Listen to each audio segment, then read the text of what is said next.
Assalamualaikum warahmatullahi wabarakatuh. Perkenalkan, nama saya Desti Siti Robiatul Adawiyah dari kelompok 4, dan di sini saya akan memaparkan materi tentang perkembangan lembaga bisnis syariah. Bisnis syariah didefinisikan sebagai kegiatan ekonomi yang memiliki landasan hukum syariah Islam.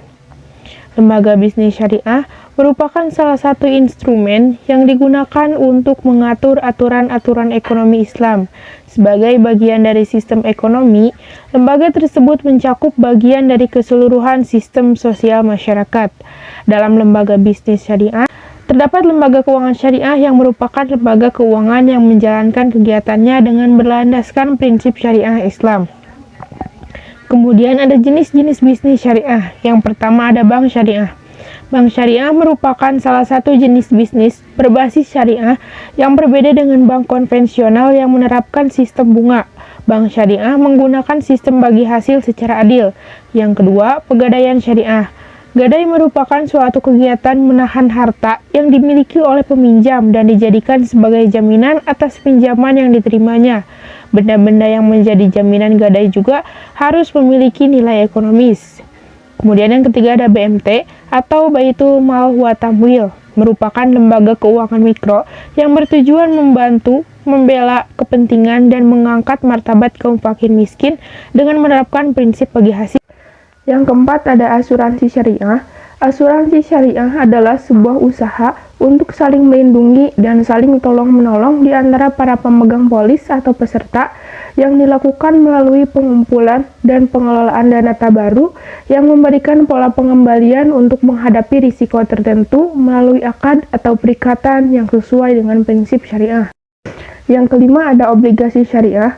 Menurut fatwa yang dikeluarkan oleh Dewan Syariah Nasional pada tahun 2002, obligasi syariah merupakan surat-surat berharga jangka panjang yang memiliki prinsip syariah di dalamnya. Yang keenam, ada pasar modal syariah. Pasar modal merupakan wadah untuk melakukan transaksi perdagangan berbagai instrumen keuangan jangka panjang. Pasar modal syariah adalah kegiatan dalam pasar modal sebagaimana yang diatur dalam UU PM yang tidak bertentangan dengan prinsip syariah. Kemudian yang selanjutnya ada prinsip-prinsip bisnis syariah, yaitu produk yang dijual harus halal, adanya akad yang jelas, bisnis harus terbebas dari maisir dan gharar, bebas dari riba, dan proses jual beli harus dilakukan secara adil. Kemudian ada sejarah bisnis syariah. Yang pertama, ada praktik perbankan di zaman Rasulullah SAW dan sahabat. Rasulullah SAW yang dikenal dengan julukan Al-Amin dipercaya oleh masyarakat Mekah menerima simpanan harta, sehingga pada saat terakhir sebelum hijrah ke Madinah, ia meminta Ali bin Abi Thalib untuk mengembalikan semua titipan itu kepada para pemiliknya. Seorang sahabat Rasulullah SAW, Zubair bin Al-Awwam, memilih tidak menerima titipan harta. Ia lebih suka menerimanya dalam bentuk pinjaman.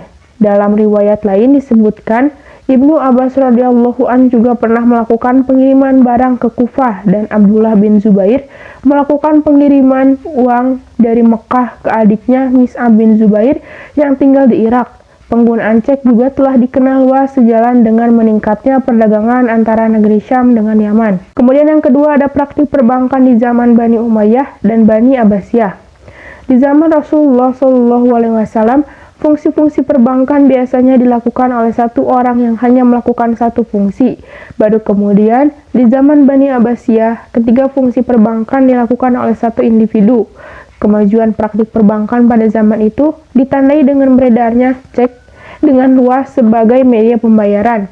Bahkan peranan bankir telah meliputi tiga aspek, yakni menerima deposit, menyalurkannya, dan mentransfer uang. Dalam hal yang terakhir ini, uang dapat ditransfer dari satu negeri ke negeri lainnya tanpa memindahkan fisik uang tersebut. Yang ketiga ada praktik perbankan di Eropa. Dalam perkembangan berikutnya, kegiatan yang dilakukan oleh perorangan kemudian dilakukan oleh institusi yang saat ini dikenal dengan bank.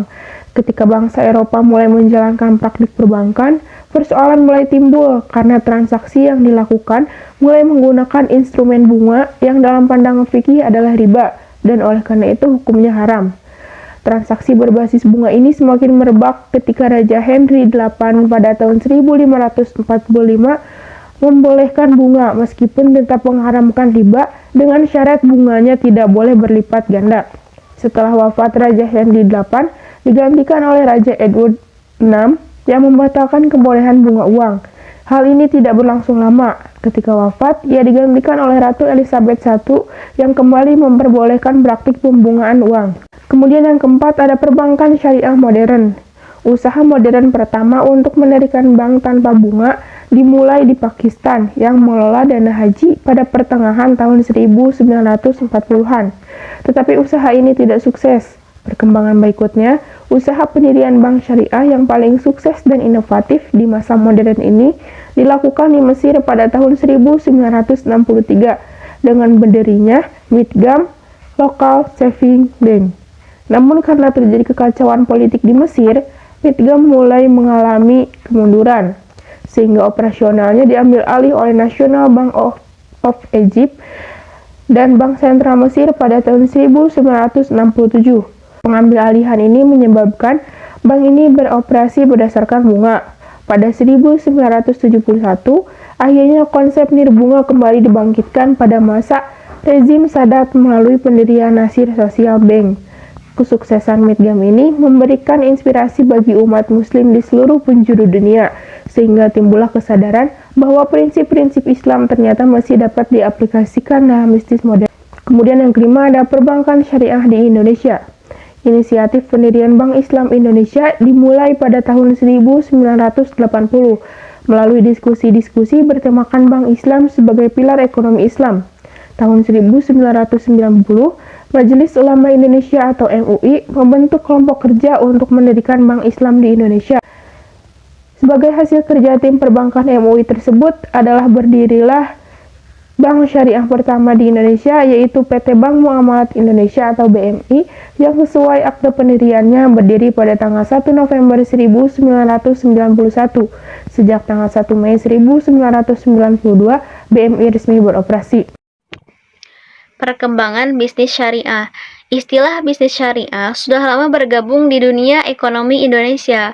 Kemunculan usaha syariah ini tak lepas dari kemunculan perbankan syariah yang mulai merebak sekitar tahun 1980 sampai 1990. Sejak tahun 1992 hingga saat ini, perbankan syariah terbukti terus mengalami kemajuan, baik dari segi kelembagaan maupun secara infrastruktur penunjang. Minat masyarakat terhadap bisnis syariah pun mulai memunculkan tunasnya, meskipun tidak banyak.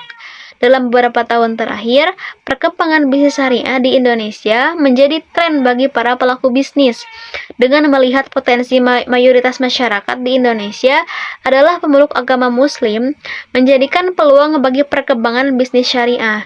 Selain itu, kesadaran masyarakat Muslim mulai tinggi dengan permintaannya terhadap produk maupun jasa yang terjamin baik dalam akad, kehalalan, dan tentunya sesuai dengan syariat Islam. Selain konsumen sebagai pengguna bisnis syariah, pelaku usaha pun juga banyak yang telah menyadari bahwa bisnis yang dijalankan dengan sistem syariah akan lebih maju, lebih berkembang, dan membawa keberkahan bagi banyak pihak. Bahkan, tak hanya dunia perbankan Indonesia saja yang gencar menyusun strategi untuk menjalankan sistemnya berdasarkan hukum Islam. Lembaga pembiayaan pun juga banyak yang mengembangkan sayapnya untuk memberikan pembiayaan usaha syariah. Maka dari itulah tak heran jika bisnis-bisnis syariah pun semakin banyak jumlahnya. Di Indonesia, bisnis syariah yang telah dan mulai berkembang antara lain dimulai dengan adanya lembaga-lembaga keuangan syariah seperti bank syariah, asuransi syariah, reksadana syariah, baitul mal wat tamwil, dan lain sebagainya. Disusul dengan munculnya bisnis jasa syariah seperti hotel syariah, pantai syariah, Gojek syariah, kuliner syariah, pariwisata syariah, dan hasil produk berbagai perusahaan yang menjamin akan kehalalannya atau syariahnya seperti kosmetik, makanan, obat-obatan, dan sehingga fashionnya. negara Indonesia dapat berperan sebagai motor penggerak bisnis syariah dan tentunya memiliki potensi yang luar biasa untuk menjadi pusat pengembangan bisnis syariah.